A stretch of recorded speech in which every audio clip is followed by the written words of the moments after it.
Thomas Broughan has the next issue. No, indeed. You might raise that, please. Then. Thanks for remembering. Minister, as you know, St Michael's House is an outstanding organisation which has been providing vital services for citizens with intellectual disabilities and their families since 1955.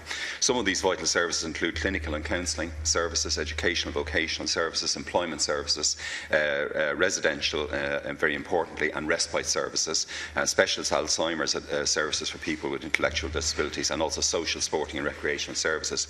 St Michael's, of course, the largest and probably most well-known provider of intellectual disability services in Dublin, as the third largest provider for such services nationally. I'm also very familiar, Minister, with the Trojan work and important services provided by the St John of God organisation and Menai services on the west and south side of Dublin, which complement the work of St Michael's on the north side. St Michael's, of course, provides the above services to over 1,600 children and adults with intellectual disability in 170 day and residential services around the Dublin-Leinster areas. But every summer, Minister, during this government, I've had to raise in this House the lack of resources for St Michael's, especially in relation to young people completing their secondary education and not having placements for the coming autumn. And there's also a major issue in relation to the cuts in respite services for families and for the citizens themselves. Now, funding for services for citizens with intellectual disability continues to be insufficient, Minister, and doled out on a very ad hoc and unplanned basis. At the outset, also, I'd like to warmly wish the new Chief Executive Officer of St Michael's, Miss Anna Shakespeare, very best as she embarks on her challenging role as Chief Executive and to emulate and follow the work, I think, of Miss Patricia Doherty for many years.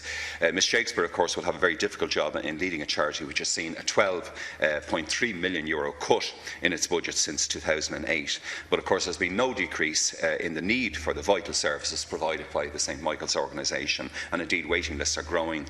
We've ageing populations of persons with intellectual disability and different health needs as older parents pass away.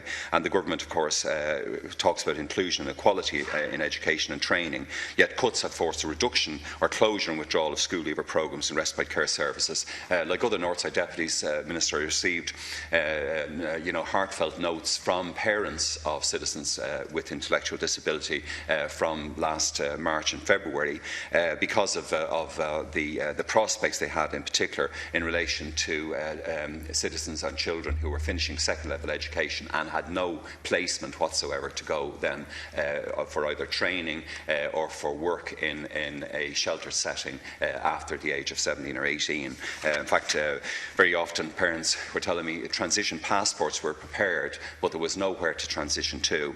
And a key complaint, of course, is that we don't have any multi-annual or guaranteed funding for those new graduates of second-level schooling in advance. St Michael's House themselves have contacted many parents and spoken about the fact that capital budgets don't exist, that placements are full, houses are full, and an effort has been made to source new buildings across the north side of Dublin, but there's no guarantee that if the buildings become available, that the organisation can commission them in time to provide the kind of placements for the autumn. So this is the kind of situation that faces those citizens with intellectual disability and their parents, and it's been like this, I think, every spring and summer of recent years.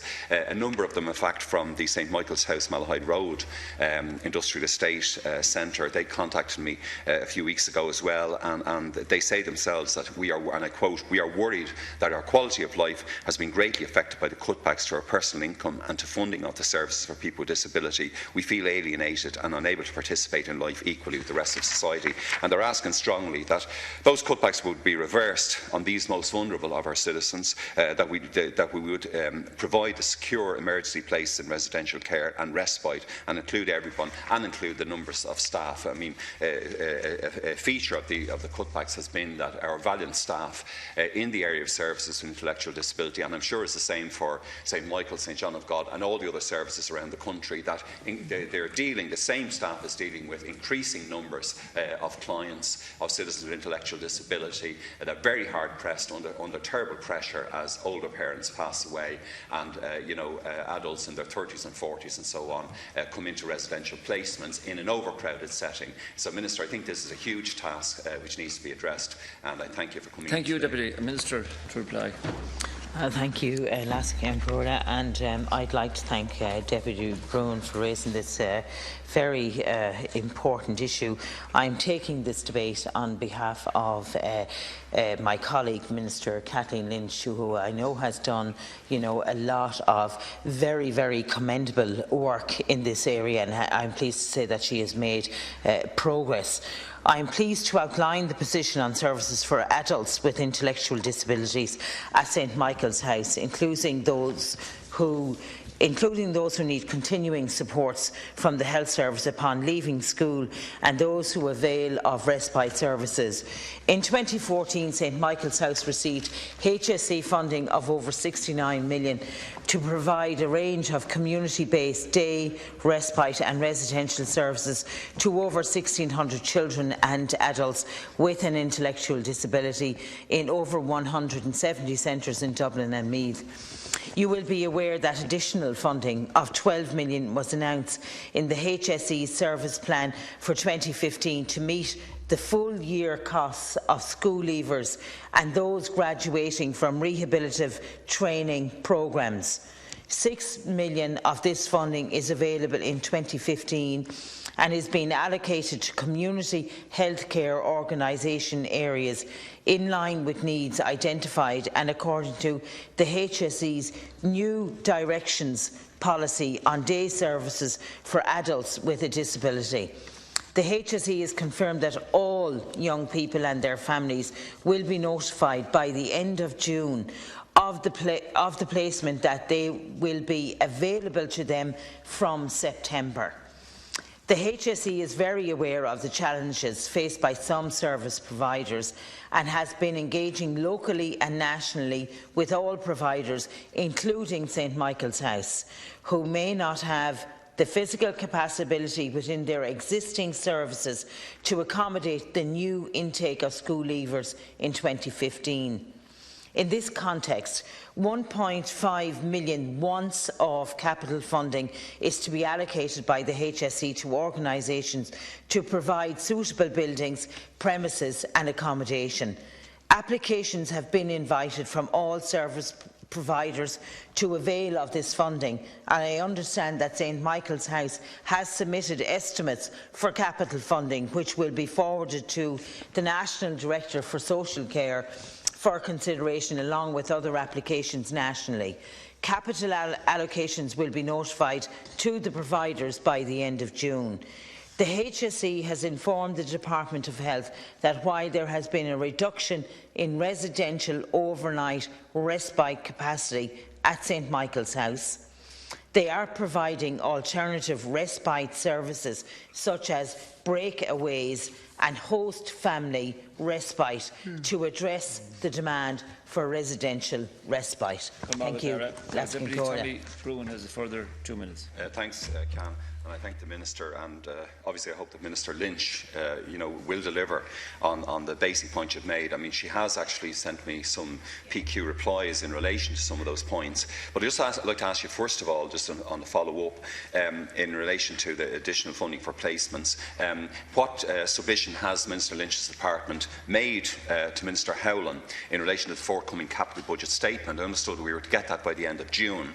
And Minister Howlin, he told me yesterday that he's had extensive discussions with all the departments on his proposals. So I hope the Department of Health and the Disability Services has made a huge input into that in relation to later this year and in relation to 2016. Because as you know, Minister, since the budget 2008, there have been cuts in the disability service budget of something like 12.3 million to St Michael's alone. And of course, the global budget for disability services was seriously cut. You mentioned there the breakaway, the respite, but I mean, what commitment can you give in relation to that? I mean, parents tell me that, and siblings, that all available beds now have been necessarily utilised in different centres. For example, perhaps in the North County Dublin or in County Louth or whatever, that used to serve as respite for people from the north side side, they've been utilised for people in full-time residential care. So what commitment can you give that there will be full-scale respite for these citizens? Will you finally be able to end the uncertainty, Minister? I know we're heading towards a general election, but we've had this debate every single year. It's had to be raised. We don't have any kind of multi-annual approach, and I believe this is something that perhaps Deputy Howland might approach if he does come in here next week or early the following week to give us a capital statement.